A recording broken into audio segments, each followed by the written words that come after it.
Bom dia, boa tarde ou boa noite, a depender do horário que você esteja assistindo esse vídeo. Tudo bem com você? Eu sou o professor Fábio e no vídeo de hoje eu gostaria de falar brevemente a respeito de alguns fatos históricos envolvendo a teoria abstrata dos conjuntos. Vamos lá?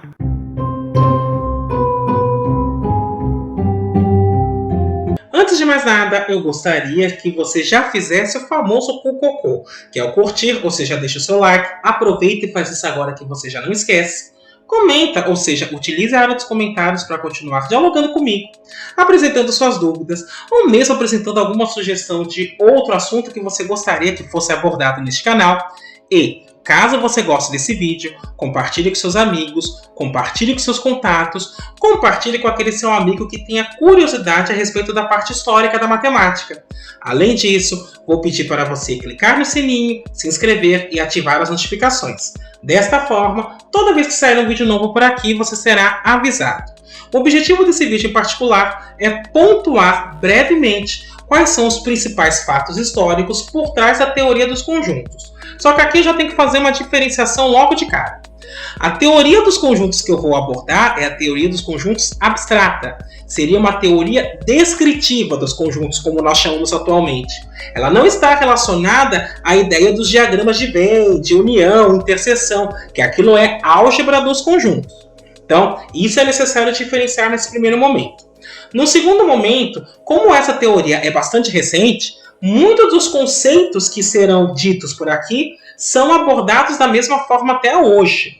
Portanto, eu não vou entrar no mérito dos conceitos, mas apenas vou pontuar como é que eles apareceram e quem de fato os definiu. E, eventualmente, se houver alguma polêmica, nós falaremos então dessas polêmicas que aparecem no desenvolvimento da matemática. Mas o conceito em si eu não irei abordar. Deste modo, se você ficou curioso a respeito de algum conceito, a respeito de algum resultado, ou gostaria que fosse melhor destrinchado, aí escreve nos comentários que eu volto aqui para fazer um outro vídeo. Isto posto, vamos ter então a nossa breve diálogo. Veja, a teoria dos conjuntos é uma linguagem comum usada em todos os ramos da matemática. E como é algo muito comum, vai soar muito estranho quando eu te falar que, durante muito tempo, nem a palavra conjunto era dita.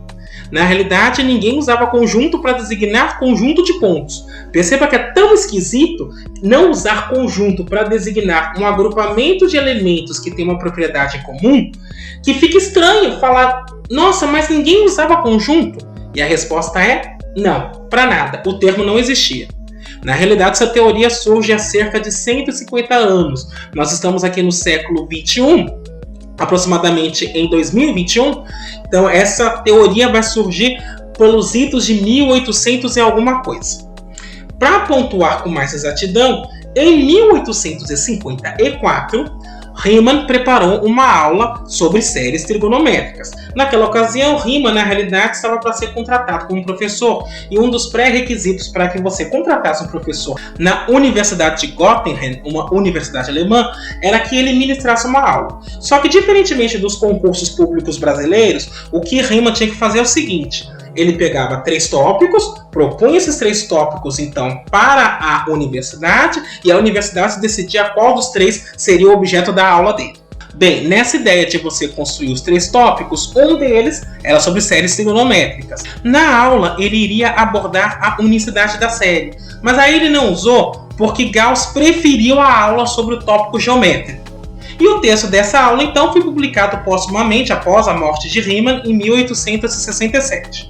O que ele desejava demonstrar era o seguinte: se uma série convergisse para zero em cada ponto, então seus coeficientes seriam nulos.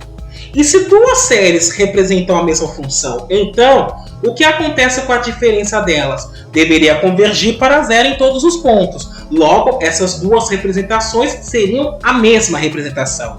É basicamente a ideia que nós temos hoje quando queremos provar a unicidade de algo. Nós supomos que tem 2 e em um determinado momento nós mostramos que a diferença entre eles dá zero, por exemplo, e portanto eles têm que ser iguais. Em 1872, George Cantor publicou seus primeiros textos a respeito da unicidade da série trigonométrica e ele demonstrou o que Riemann desejava.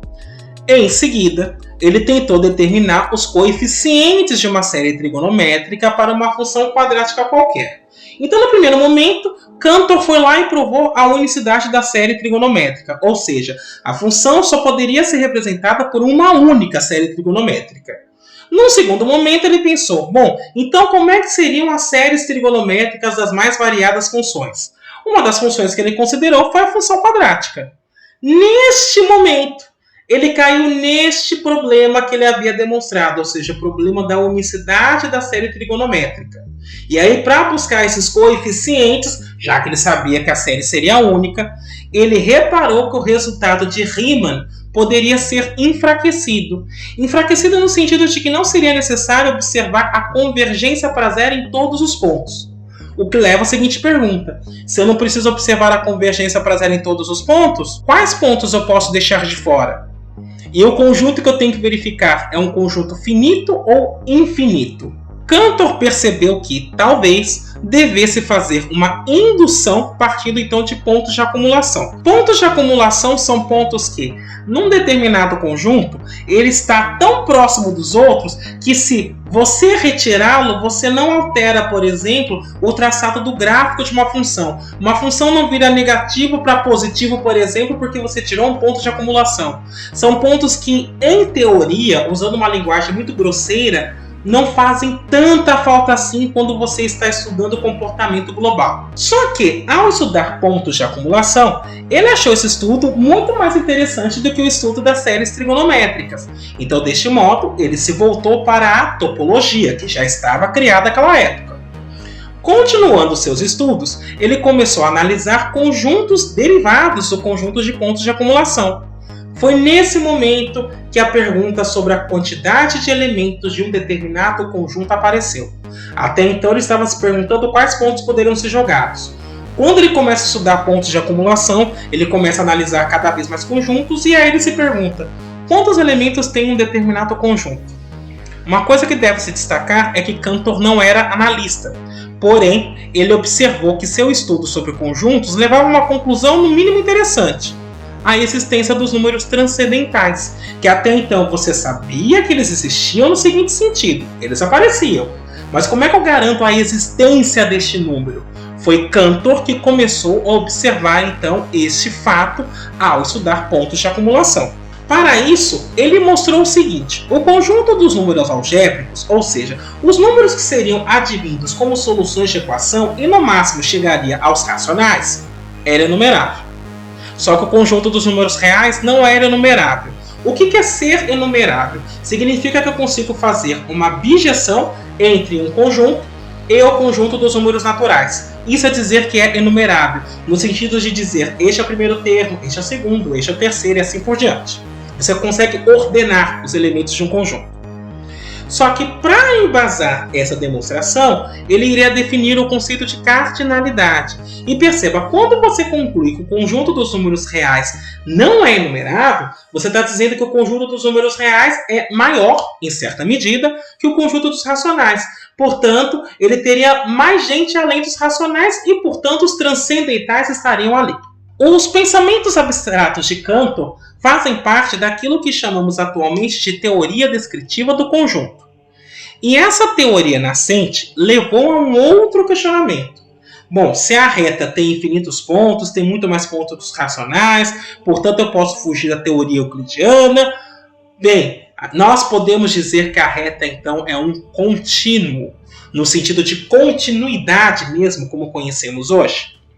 Para Cantor, o contínuo seria definido como a cardinalidade dos reais, o que ele demonstrou que era igual à quantidade de subconjuntos dos inteiros. Contudo, esta ideia de contínuo não seria bem aceita, e o problema continuou em aberto até 1938, quando o matemático Kurt Gödel mostrou que a teoria dos conjuntos nascente era consistente com a hipótese do contínuo e o axioma da escolha, o que então o torna independente dos dois últimos. Ou seja, a teoria dos conjuntos por si só não era uma equivalência ao axioma da escolha. Eu não estava criando nada axiomático.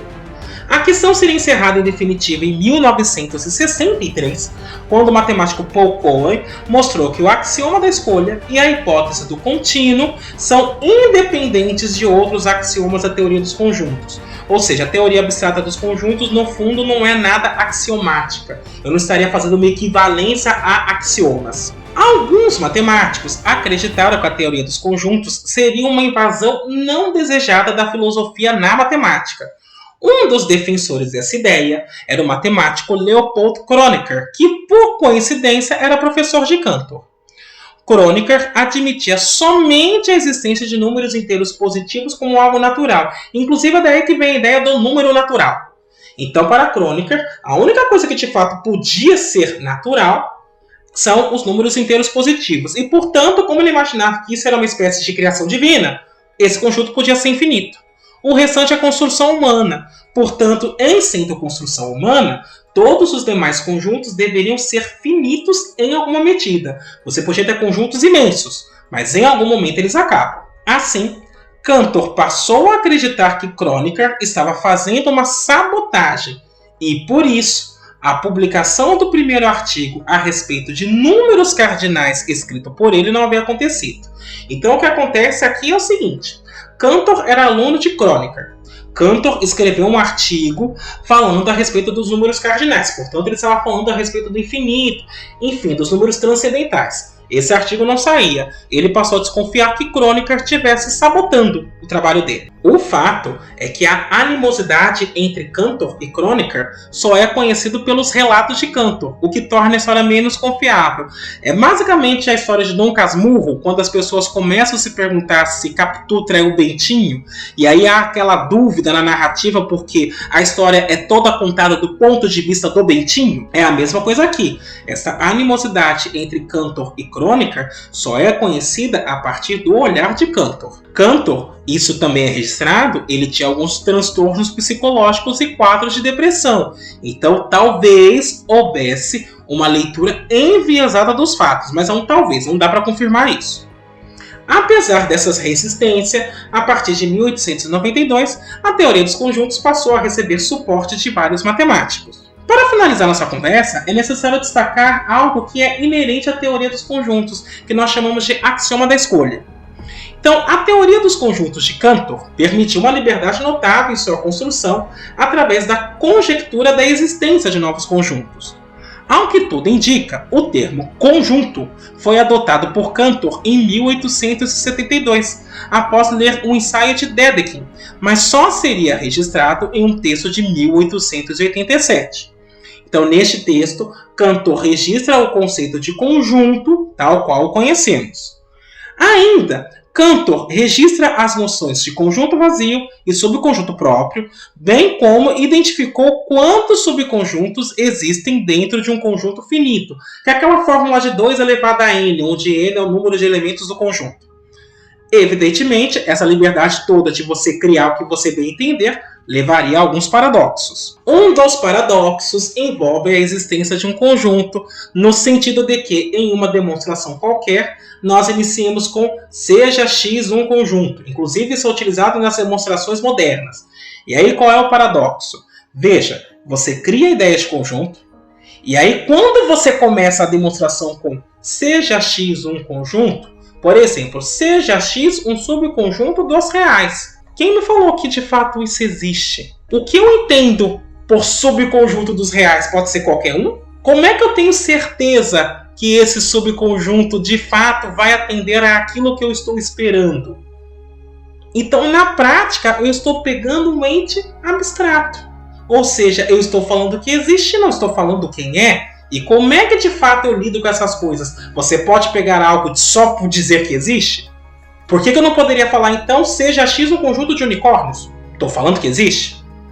Este era o paradoxo. A base para que possamos fazer tais afirmações hoje vem do que atualmente é chamado de axioma de Zermelo, o princípio da livre escolha, ou ainda axioma da escolha, criado pelo alemão Ernst Zermelo em 1904.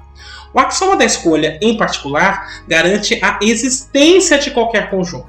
Então, quando eu falo seja x um subconjunto dos reais, por uma noção axiomática, eu garanto que eu estou pegando o subconjunto dos reais que vai ser bom o suficiente. Então, é aquele tipo de coisa de aceita que é verdade e ponto.